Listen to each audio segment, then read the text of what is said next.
to school feeding program. We've been quick to make reference to national health insurance scheme. So you see, ideas and persons from PNC has always found its way in governments of the day, no matter which government.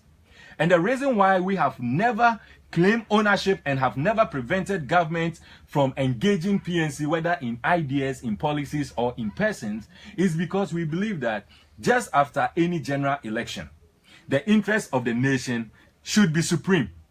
And the interest. But as to whom, you didn't know? We didn't know. Okay. It could have been the chairman. It could have been anyone. Okay. Indeed, I'm reliably informed that even the general secretary, just after the election, has been moving up and down trying to be appointed by this government. No, you mean he has been moving up and down? Up and down. Meaning that he is trying to push for an appointment. For an appointment. Not the government trying to... That is exactly so. You understand? No, that's a serious accusation. It's not just a serious, it's something of a fact. Now, we'll get to all those things, including the chairman, and we'll get there. Of course, I'll pen it down. Beautiful. We'll get to all of them. Now, so we were not surprised. We were not, surprised that this appointment came. Our disappointment is when we started hearing the chairman and the general secretary saying that the leadership is not at peace with it. And the reason they are giving is that Dr. Edward Mahama did not consult the leadership. That is the problem they had. Dr. Edward Mahama did not consult the leadership. Exactly. And for me, it is very, very, very, very frivolous accusation.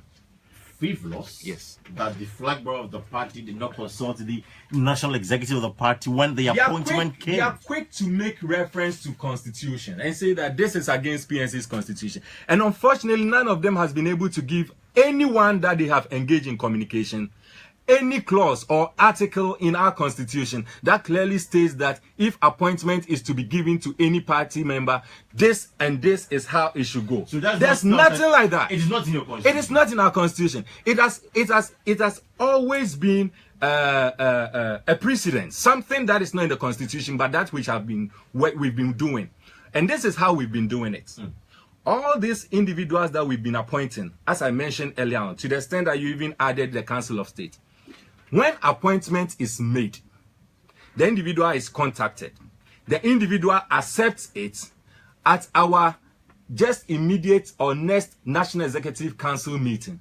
The individual comes to the meeting, announces it to the national executives that this and this is the communication that has taken place. This and this is what we have. I have agreed with the government of the day. Then the party will say, "We give our blessings to it." There hasn't been any instance where the government has communicated to with the leadership before seeking approval from that individual the government wants to work with. There hasn't been any instance. Again, there hasn't been any instance where the individual, after being consulted, and the individual bringing the case to the National Executive Council, the National Executive Council has said that because the government did not consult us, we are not in agreement with it. Now, this is just logic.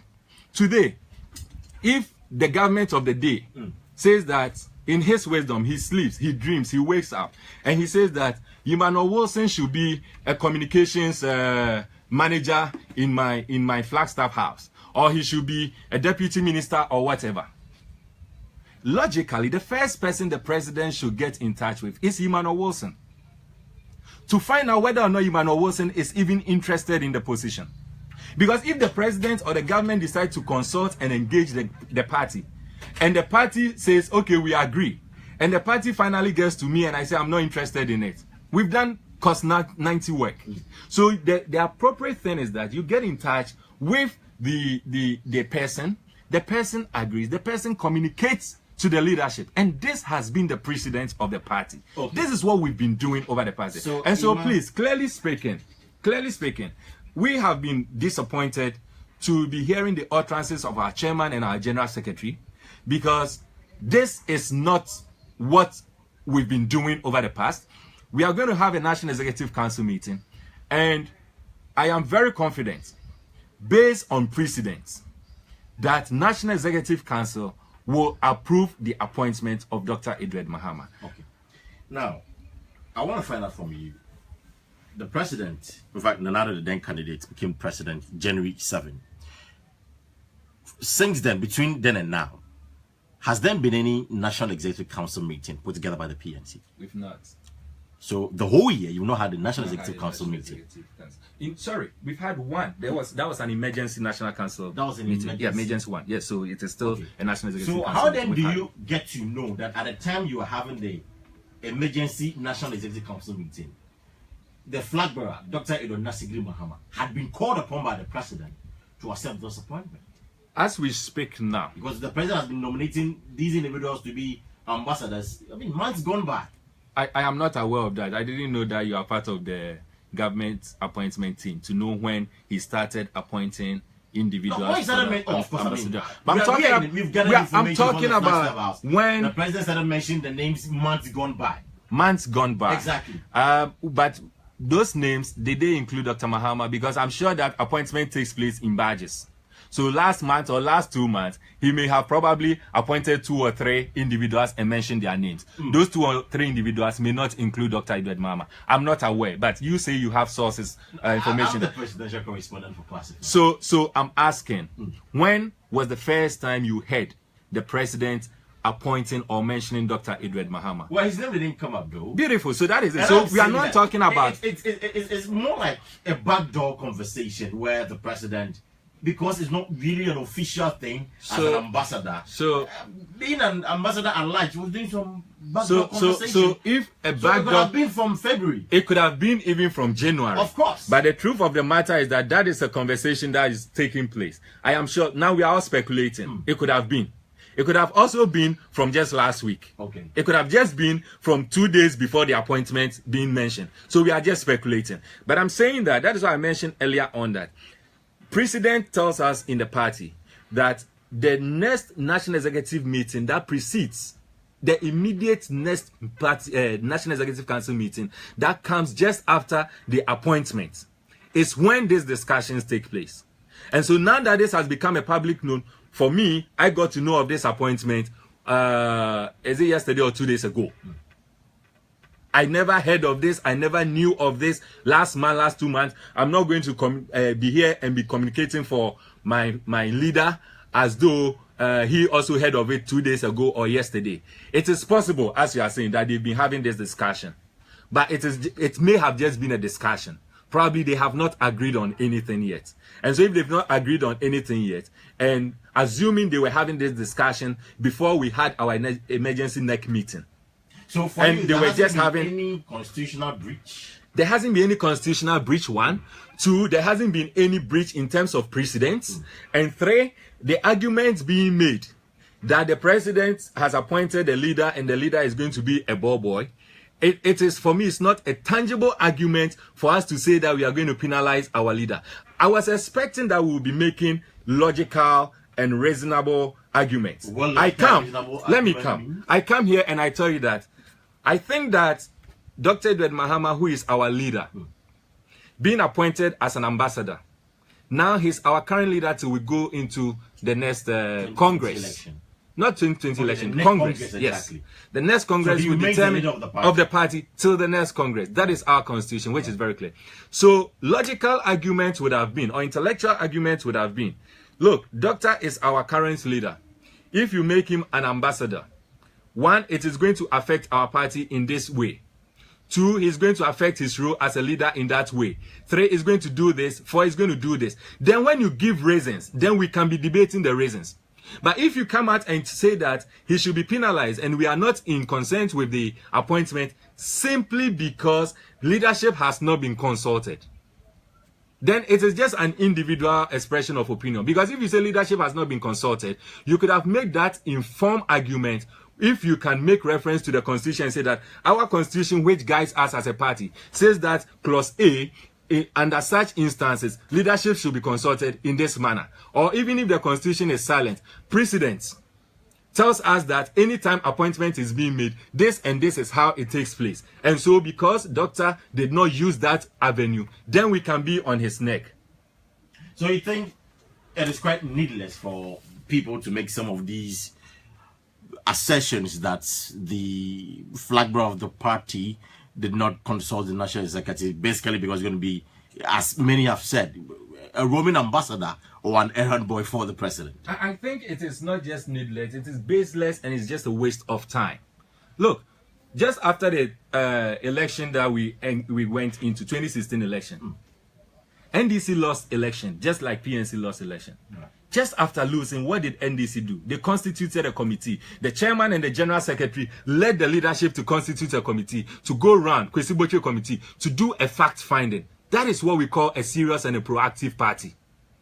The NPP, I'm coming. The NPP, even after winning so massively, they could have, this is just like the guy who sang the song, Sergeant Lee. This is a comfortable lead.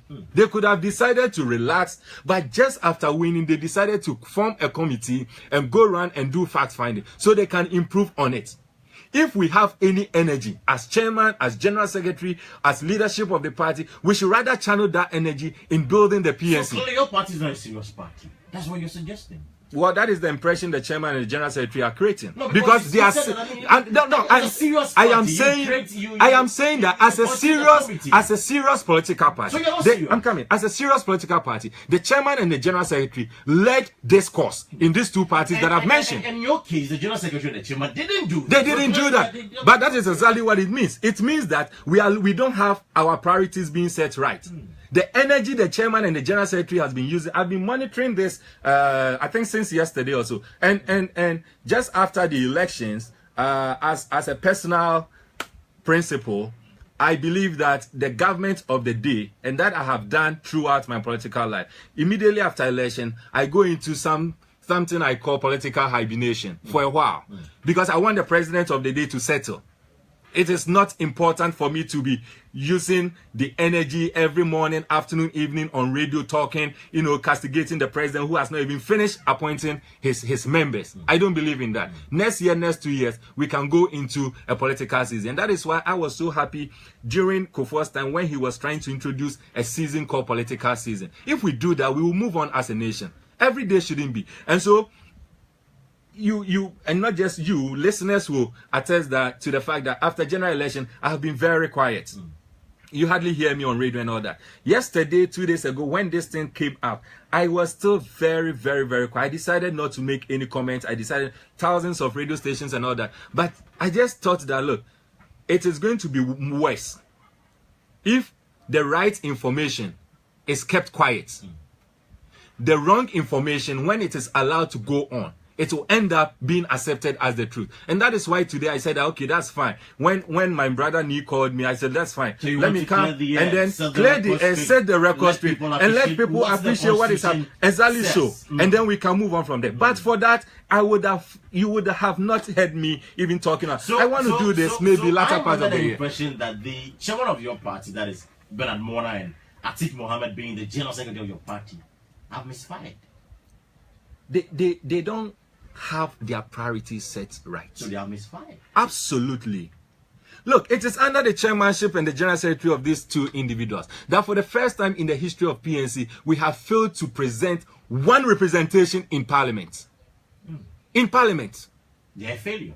One representation in parliament. Would you say they are incompetent? But I have said this before. This is not the first time I'm saying it. You remember I said it's the first time we were disqualified from EC. Electoral Commission. You forgot? I said it clearly. It takes an incompetent leadership like chairman and general secretary to fail to fill just a form that will let us be accepted at Electoral Commission. Filling a form, which this is not the first time of we doing it. Filling a form which was done successfully by an independent candidate, Joy.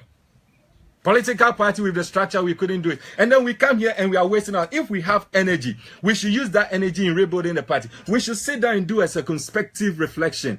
Ask ourselves, how come as a political party, PNC, as a political party, we go into an election and 275 constituencies, we could not even win one out of the 275. And we are here bragging ourselves and we are fighting over this. 7 minutes away from 9. This is Class 91.3 FM. I'm having a conversation with the Director of Communication for the People's National Convention, PNC, Emmanuel Wilson.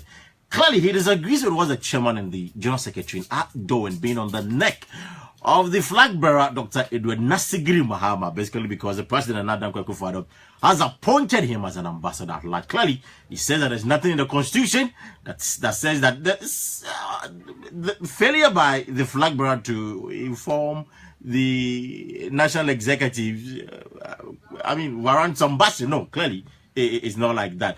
Anyway, so I think, you see, Robert and Ni Mahama, please, I think we should call Atik Mohammed or probably Bernard Mona. They are using their energies in a different way. Emmanuel is saying that they should use that energy to rebuild the party, clearly describing them as incompetent, the party being not serious and all of that. Anyway, so away from that, let's look at, now you mentioned that if you want to do an intellectual analysis on this matter, what we need to look at is how the appointment is going to affect the operations of the party as a leader. Fantastic, so fantastic. So for you, do you think that this appointment will affect the operations of the party? Because I still do believe that there is a chairman of the party and a general secretary of the party who can still put the structures and the mechanisms in place for the party to be effective. When I got the information of this appointment, again, truth be told, and I'm sure I'm not the only person. I'm not just exhibiting my ignorance, but I'm sure I'm not the only person. I was wondering what ambassador at large means, because for me, this was the very first time I was hearing this appointment, this title, ambassador at large. I did a little quick search, and I realized that it is just equivalent to what we call senior minister. Exactly. More like a senior minister. If you bring it to the ministerial level, it's just like a senior minister. So he's going to be like a supervisor or senior to all ambassadors, ambassador of ambassadors, kind of, you know. I was then wondering again whether it is going to have any effect on the party, because one, the role has not been clearly defined as to what he's going to do. Exactly. It is purely a work similar to that of the vice president. The constitution doesn't define the role of the vice president, only to say that he moves under the directive of the president.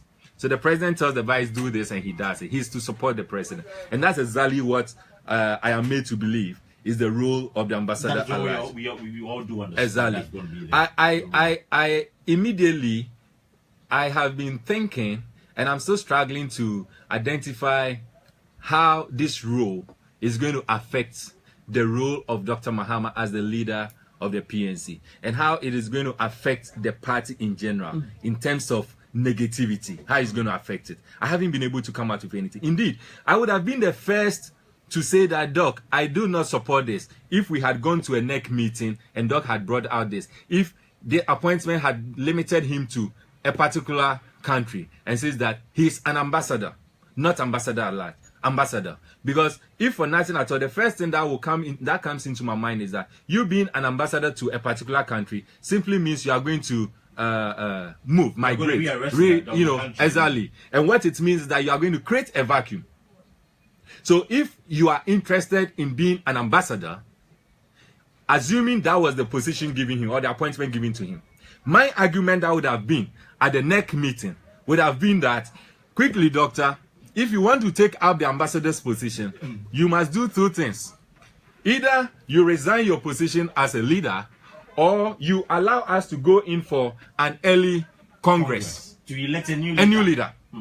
That would have been my argument at the next NEC meeting, and I would have insisted on it that he take an option out of these two. You either resign or you become how do you call it, you take us to an early Congress as a leader. Let's elect a new president. But the truth of the matter is that an ambassador at large is different from an ambassador. So you see nothing I do not see where there will be a conflict of interest. I do not see, and of course I have also heard one argument.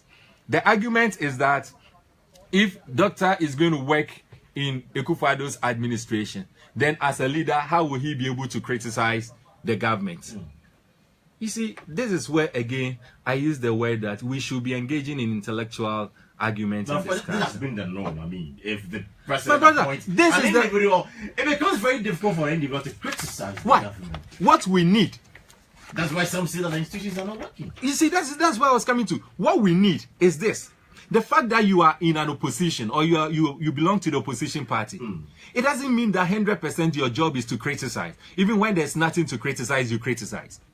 But of course, you have to keep Even the government on if its toes. keep the government on his toes, one way is by criticizing. That is not the only way. The other way is by proposing policies to the government. That is a proactive way of doing things. Thinking outside the box. That is a very proactive way of doing things. And so, if I want to keep you on your toes, I just do not come to you and tell you that, look, the way you have your earpiece, or how do you call it? Earpiece, right? Headphone. The headphone, the way you have your headphone position is not the best. And I go on criticizing you. That is not the only way I'll be able to put you on your toes. I can come back and tell you that, look, this headphone that you've put on, do it that way. Do it that way. That is a proactive way of criticizing you. Constructive criticism.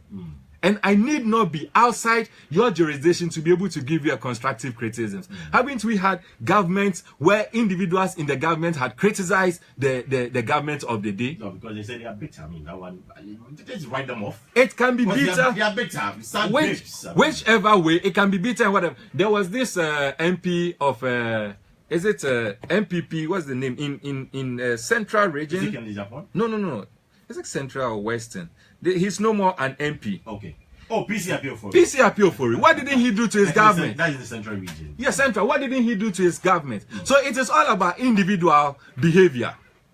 If you are an individual and you are corrupt and you are in bed with the government, whether you are in opposition or you are in government, you will find it difficult to put the government of the day on his toes. If you are an individual and your internal system is such that you are against corruption and you want to do things right, whether you are part of the government or you are outside the government, you'll be able to find a way of putting the government on his toes. So clearly, for you, I'm under the impression that you don't see anything wrong with the appointment given to the flag bearer. It's not going to affect the operations of the party. So those chastising and tongue-lashing and backlashing the flag bearer should put a stop to it. They should. And you see, unfortunately, the impression that has been created is that a significant section of the PNC are against this. That is the impression that has been created. I can. Do your party members support? I can give you. No, are they in support? I'm coming. I can give you contact numbers of executives across the country. Talk to them either today, tomorrow. You can dedicate tomorrow's program. Talk to all of them from region to region. Seek opinion and put them together. Let your people, your listeners, make a decision, an opinion, and a judgment out of it. One or two individuals cannot create the impression and communicate and create the impression that the whole party is against it. It is not true. And that is why I said that precedent has told us and has made me believe, and that is why I'm confident that the next NEC meeting we'll be having, if this issue is tabled based on previous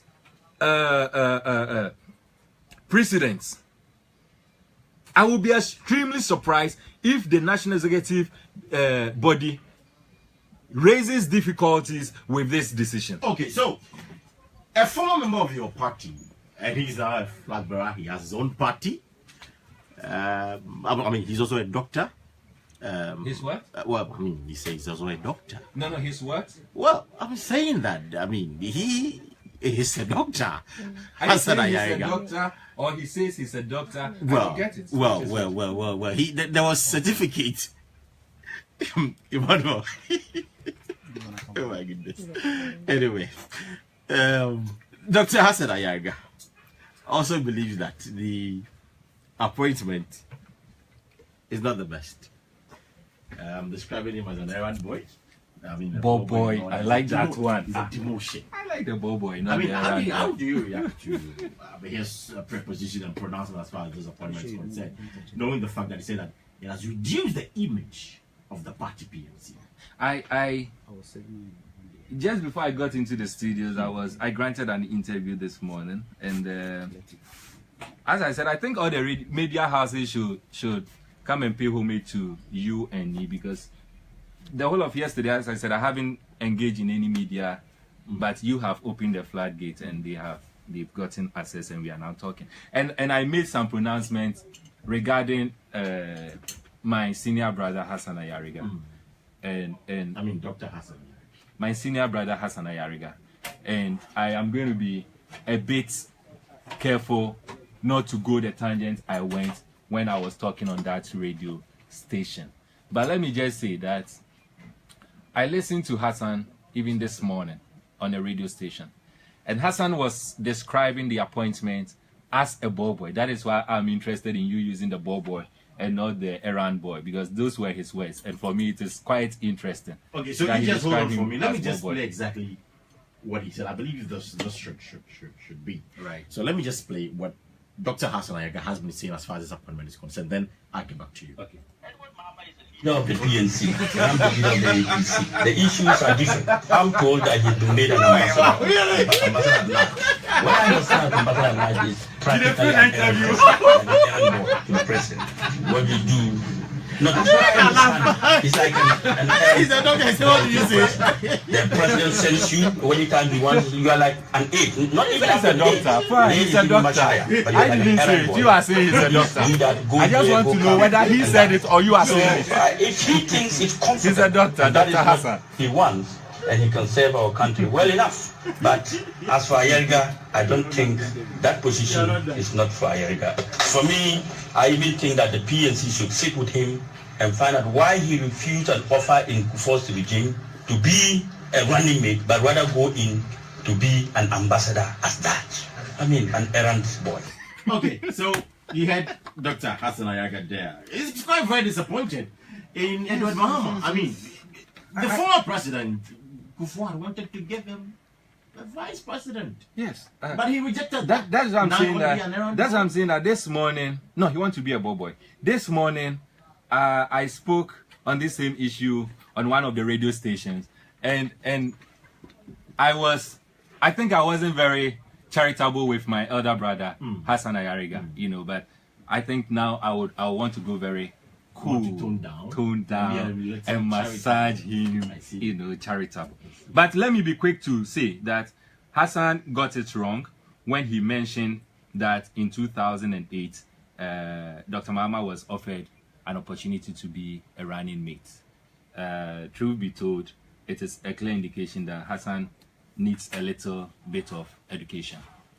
Well, 2008 would be inaccurate because 2008 was when the now president was actually contesting to become a president. So even if it's going to be, there will be any kind of accuracy in this issue, it would be between 2000 and it was 2004. 2000 election. 2000 election. Right. The president Kufuor called doctor and wanted doctor to be his running mate, and he rejected it. And he rejected it on tangible grounds. But that's, being a running mate and an ambassador at large.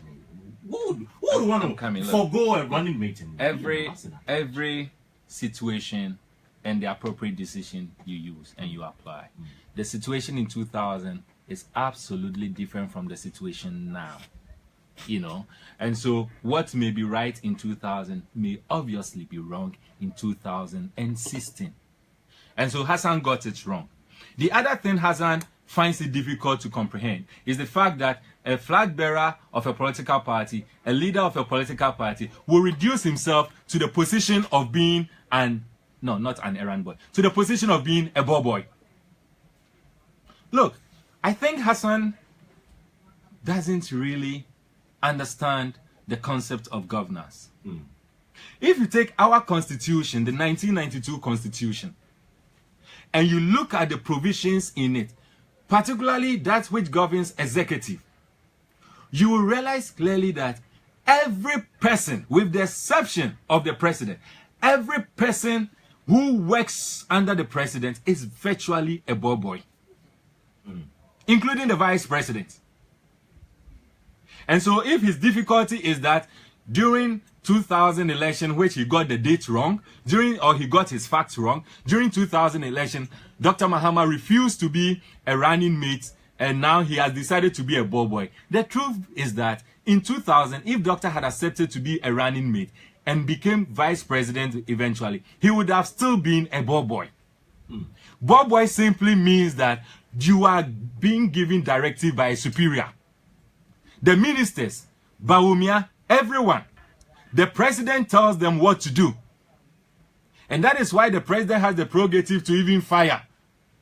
If I tell you what to do and you do it and you are not doing it to my satisfaction, I fire you. That is the prerogative of the president. And so the basis that this man has reduced himself to a ball boy, it doesn't come in. It doesn't hold at all. You see, that is why I made mention earlier on that all those individuals making the noises, making all these unpleasant noises, none of them has been able to champion any intellectual reasoning. You come and you give us reason, and then the whole nation will discuss it. Intellectually, we should make the progress. But we are very quick to accept noises as news. Very quick. When he mentioned an issue of, I'm sure he had a press conference and he did that. Yeah, that was just I was expecting that the media houses or representatives that were there, you would have educated, you would have been pleasant, charitable enough to educate the doctor. Tell the doctor that Boy simply means that all other appointees are subject to the directive of the president. Isn't that what our constitution says? Even Bawumia, is he not a boy to president?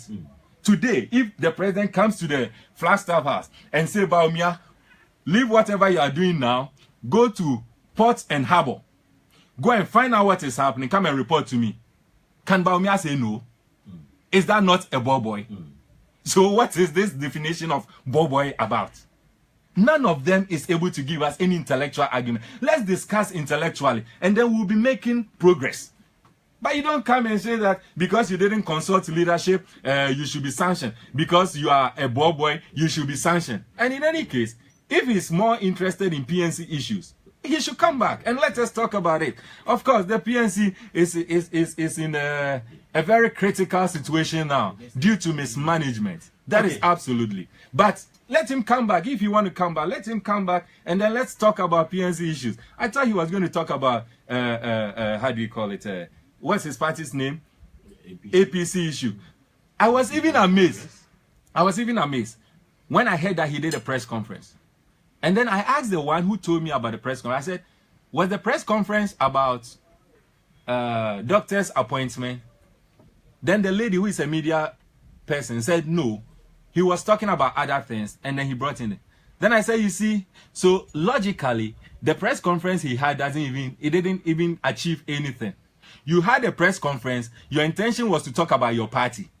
And now, the following day, all media houses are talking about the comments you made about another political party. Which media house has recorded one thing he said about APC? They are all talking about Hassan Ayariga saying that Dr. Mahama and the PNC have accepted a boy rule. So the press conference, you had a press conference, brought martial media houses just to talk about another political party to the detriment of your party. Please, let's be serious. Those ones says it's far above this kind of pettiness. That Dr. Mahama is far above this kind of pettiness. He has been fighting for a chance to serve this country with his experience for years and gets this good opportunity to serve our country. And Bernard Mona says, what? Now you're doing away with winner takes all policy. Let's allow Ghana to grow. Sana, and you are writing from in Sawum. Okay, this one is not related to the discourse, but of course, very soon we'll just wrap up the conversation with Emmanuel Wilson. He's the Director of Communications for the PNC. This morning he has been my guest on the show, and then we've been looking at the appointment by Dr. Edward Mahama as an ambassador at large. The president, Nana Akufo-Addo, and I did with that kind of appointment, and people are on the rooftop. Okay. Members of the party are on the rooftop. You want to say something? Okay. I want to ask you my final question, but I'm coming. You remember when Atta Mills, the late Atta Mills, was president and was constituting a board, the board that should take care and champion the Kwame Nkrumah centenary celebration? Who was the secretary of that board? Bernard Mona. He was then the General Secretary of the People's National Convention. He was in the flag of the party. Please. You know who a General Secretary is? It is only in PNC that we are belittling these key positions. reducing the role of these key positions to media talks and all that, media appearances. General Secretary of the PNC, who was supposed to be in charge of administration, did he consult any leadership for approval?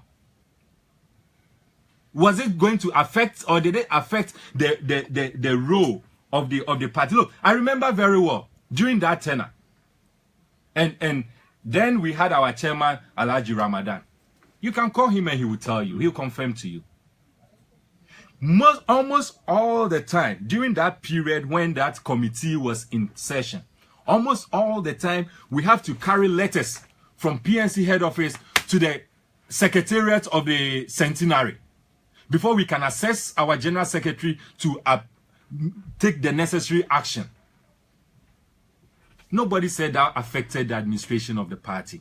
Nobody said he should then have resigned or should have been penalized. I mean, why do we want to say that, okay, if it is me, it is fine, but the same thing happening to another one, because it is not me, that is not fine? That is not the best way to build a nation. Okay. No wonder my party is where it is. Wilson, I will thank you for your time. Now, those ones says I don't see anything wrong with Edward Mahama's appointment. Papa Indum worked a little under the Kufuor administration, or these are two different circumstances. Well, Papa Indum at the time was in the CPP, now with PPP, and Dr. Edward Mahama is with the PNC, and he is the flag bearer of the party. But as he was Emmanuel, the flag bearer of the party, but he's still the leader. He's now the leader of the party. So he's not the flag bearer to the next Congress. He's not the flag bearer. He's our immediate past flag bearer. PNC, we don't have a flag bearer. Right. Now, it would have been, it would have even been very difficult for anyone to convince me otherwise. If we were in an election year, or we've just gone to Congress, we've elected a flag bearer, and he's currently our flag bearer, then I would have also been in the same shoe by saying that he shouldn't accept this position, because as a flag bearer, we need him 100%. But now he's the leader of the party. He's not the flag bearer of the party. Right. Now, before I let you go finally, you made some serious allegations against Atiq Mohammed. Is that he's been running around? He wants appointment. He wants appointment. Ask he him. Wants to be appointed by the LPP? Ask him where he went to submit his CV, pleading that he should be made the CEO of Free Zones Board. No. Thank you and good morning. No. You can't just make an allegation and just say thank you. I'm just telling and good you. morning to my I'm listeners. telling you. You would have to sometimes share I am allegation. telling you that ask him. I have gone further. Ask him where he submitted, and I've given you specific details. Where did he you submitted? see and that I'm not. Ask him the next time you get him and he's talking about someone being sanctioned. Ask him where I said the place he got his CV submitted, specifically lobbying to be appointed Free Zones Board CEO. Ask him whether he sought approval from leadership before doing this kind of thing. Ask him. And he's the general secretary of your party. That is where the party is, where it is. Of course, if the leader is going, everybody can follow. I said that is where the party is, where So if you are it being is. given appointment by the NPP, aren't you going to accept? That is where the party is, where it is. Our inability to set our priorities right. After just this election, did you hear my brother Sami Awuku on radio saying that I have decided not to take any appointment. I want to concentrate on our party. That is priority setting. Okay. You are in your party and you are rather trying to leave your party to move to another distance. Mohammed, the general secretary of the party, to answer to the allegations leveled against him, but unfortunately, we've not been able to get through to him. But I should state that we disassociate ourselves from the allegation. We can't verify. We can't verify as Class FM and of course as crew and members of the EBS, and so we will still try and then call him. If he's able to pick up, then we will ask him whether or not he submitted a CV and was lobbying to become the CEO of Ghana Free Zones Board. Right. Emma, Baka, thank you very much for your time this morning. It's a pleasure. I have enjoyed your conversation, and I believe my listeners too have enjoyed your conversation. Thank you for setting the record straight, and thank you for helping us appreciate what the Constitution says. It's just a norm, but not really what is stipulated in the Constitution of the PNC. I am grateful for your time this morning. And of course, I believe that anytime we call on you, on our invitation. I will definitely be available, knowing that I have such a wonderful family here. As I mentioned earlier on, I have been in a political hibernation just after the elections. But it is you guys who have brought me back. And so it's a confirmation that at any given point in time, when Ni and Co calls me, there's no way I will say no to them. Thank you very much. My producer said that